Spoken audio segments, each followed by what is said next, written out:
안녕하십니까. 향군 안보교수 임유정입니다. 지난 주간에 있었던 국내외 주요 안보 관련 뉴스를 국내, 미국, 북한 주변국 순으로 전해드리겠습니다. 먼저 국내 관련 뉴스입니다. 합동참모본부는 5일 오전 북한 평양시 순안 일대에서 동해상으로 발사된 탄도미사일 한 발을 포착했다고 발표했습니다. 미사일 정점고도는 약 560km, 비행거리는 약 270km로 탐지됐습니다. 이번에 공개한 재원과 발사 장소는 지난달 27일 발사한 준중거리 탄도미사일 발표 때와 비슷합니다. 20대 대선을 앞두고 사전투표가 진행된 가운데 미사일 발사는 27일 중거리 탄도미사일 발사 이후 엿새 만이자 올해 들어 9번째 도발로 일각에서는 차기 정부와 협상력을 높이려는 의도로 보고 있으며 여야 대선 후보들은 한 목소리로 엄중하게 규탄한다고 비판했습니다. 청와대는 국가안전보장회의 상임위 긴급회의를 열고 우크라이나 전쟁으로 세계 정세 불안이 심화되고 대선이 진행 중이라는 점을 고려해 처음으로 유엔 안보리 결의 위반을 언급하며 이례적으로 강하게 규탄했고 한미 북핵수석도 전화협의를 통해 탄도미사일 계속 발사를 규탄하며 대응 공조에 나섰습니다.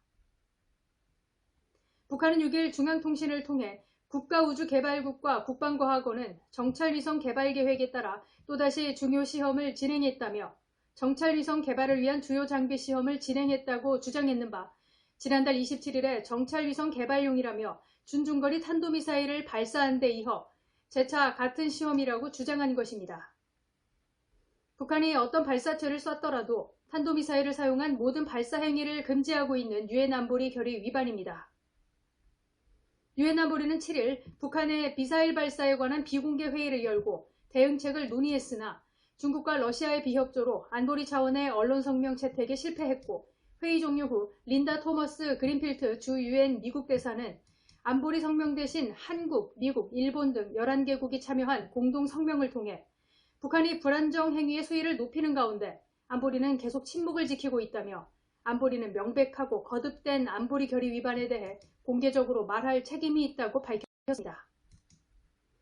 조현 유엔 주재 한국 대사도 동참한 이날 성명은 탄도미사일을 발사할 때마다 안보리가 아무 행동도 하지 않은 것은 북한 문제에 대한 안보리 자체의 신뢰성을 해치고 국제 비확산 체제를 약화시키는 일이라고 지적하며 모든 회원국이 북한에 관한 안보리 결의를 충실히 이행할 것을 촉구한다고 밝혔습니다.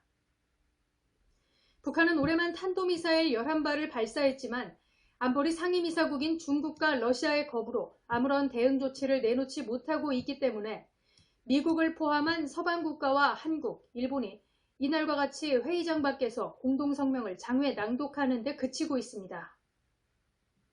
북한은 최근 두 차례 미사일 발사 보도에서 미사일 대신 정찰 위성 개발을 위한 공정 계획에 따른 시험이었고 자위권 행사와 관련한 모든 조치들은 주권과 내정에 속하는 문제로 시비할 명분도 자격도 없다고 주장하고 있는 바 전문가들은 정찰위성 개발을 위한 시험 명분으로 사실상 대미, 대납 협상력을 높이기 위한 대륙간 탄도미사일 시험 발사 등 고강도 무력 도발을 준비하는 수순으로 가고 있다는 전망입니다.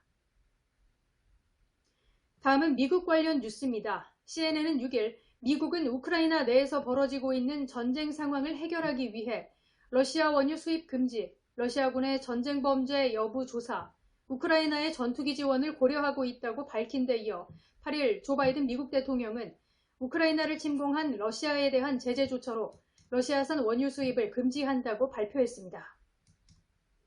바이든 대통령은 미국이 그동안 극약 처방으로 분류됐던 러시아 에너지 금수 카드를 꺼내들면서 블라디미르 푸틴 러시아 대통령을 향한 압박이 극대화되고 있는 모양새입니다. 푸틴 대통령은 미국의 조치에 대해 경제전쟁을 선포한 것이라고 비난했고 한국 경제에도 물가 상승 압박이 있을 것으로 예상됩니다.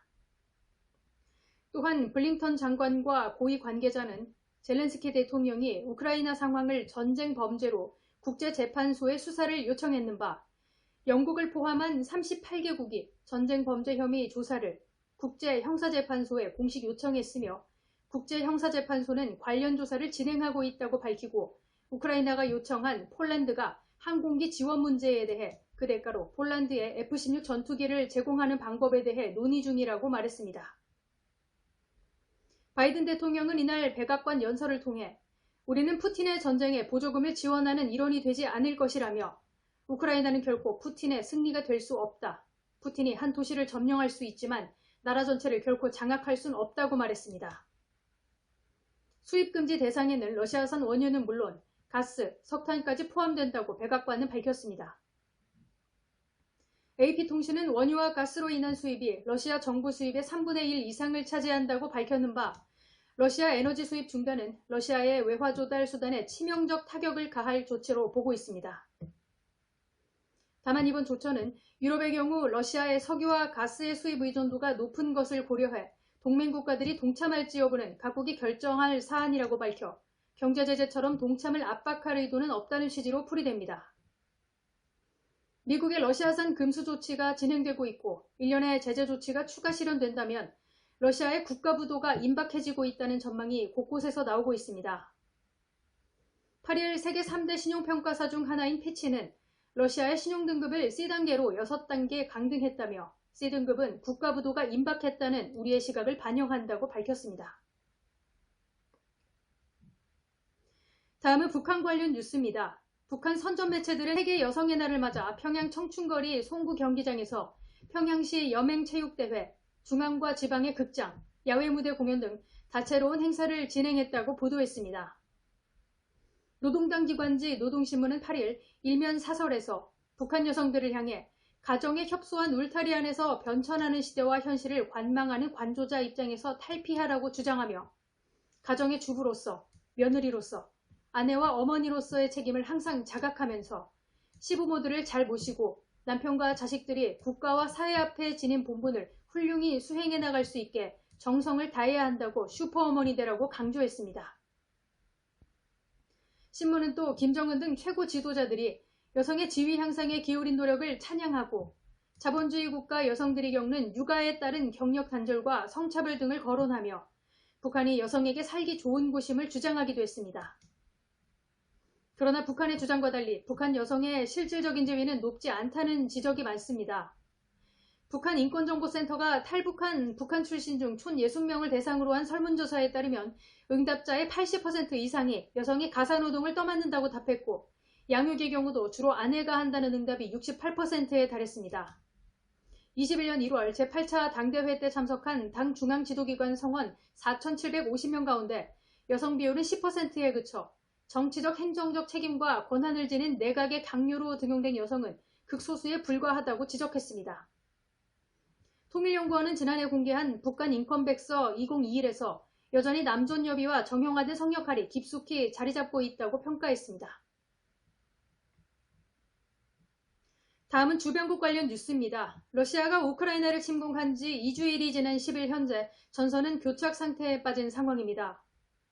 속전속결을 위해 우크라이나 동부, 북부, 남부에서 공격을 감행한 러시아군은 남부의 일부 도시를 장악했지만 수도 키이우와 제2도시 하르키우를 점령하지 못하고 있으며 주요 거점을 둘러싼 공방이 계속되면서 양측의 사상자가 속출하는 등 피해가 커지고 특히 어린이를 포함 민간인 희생자가 급증하면서 인도주의적 재앙이 우려되고 있습니다. 러시아와 우크라이나 협상 대표단은 개전 닷새 만인 지난 28일 벨라루스에서 1차 협상 테이블에 앉은 데 이어 이달 3일 2차, 7일에 3차 협상을 벌인 바 있습니다. 양국은 앞서 세 차례의 회담에서 휴전과 민간인 대피를 놓고 충돌했지만 우크라이나의 나토 가입 등 몇 가지 쟁점에서 변화의 기류가 감지됨에 따라 타협을 통한 엔드게임의 가능성이 조심스레 제기되고 있습니다. 3차 협상을 앞두고 협상에 참여하고 있는 우크라이나 하라하미아 대표는 우크라이나는 비나토 모델을 논의할 준비가 됐다고 언급해 우크라이나는 나토 가입을 포기할 수도 있다는 의사를 내비쳤습니다. 그는 미국, 중국, 영국, 그리고 아마도 독일, 프랑스 등이 안보를 보장하는 모델도 가능하다면서 이 문제를 러시아뿐 아니라 다른 협력국가도 논의할 수 있다고 말했습니다. 협상 과정에서 큰 이견을 보였던 영토 문제에 대해 우크라이나가 탄력적으로 대응할 가능성도 제기됐습니다. 젤렌스키 대통령은 지난 7일 서방 언론 인터뷰에서 일시 크림반도와 러시아 외에 누구도 승인하지 않은 미승인 도네츠크, 루한스크 인민공화국의 문제에 대해 논의하고 타협안을 찾을 수 있을 것으로 생각한다고 말했습니다. 3차 협상이 끝난 후 러시아 대표단장은 우리는 많은 문서를 준비했고 최소한 의정서 정도에 서명할 수 있을 것으로 기대했지만 즉석에서 성사되지 않았다고 아쉬움을 표했으며 우크라이나 측이 문서를 가져갔으며 검토를 거친 뒤 추후 회담에서 논의가 계속될 것이라고 설명했습니다. 중국 국가주석과 프랑스 대통령, 독일 총리는 지난 8일 화상회담에서 러시아와 우크라이나 간 평화협상을 3국이 공동으로 지지한다고 밝혔는 바 양측은 벨라루스에서 곧 4차 협상을 진행할 예정인 것으로 알려진 가운데 휴전을 향한 모멘텀이 될지 귀추가 주목되고 있습니다. 이상으로 향군 안보 뉴스를 마치겠습니다. 감사합니다.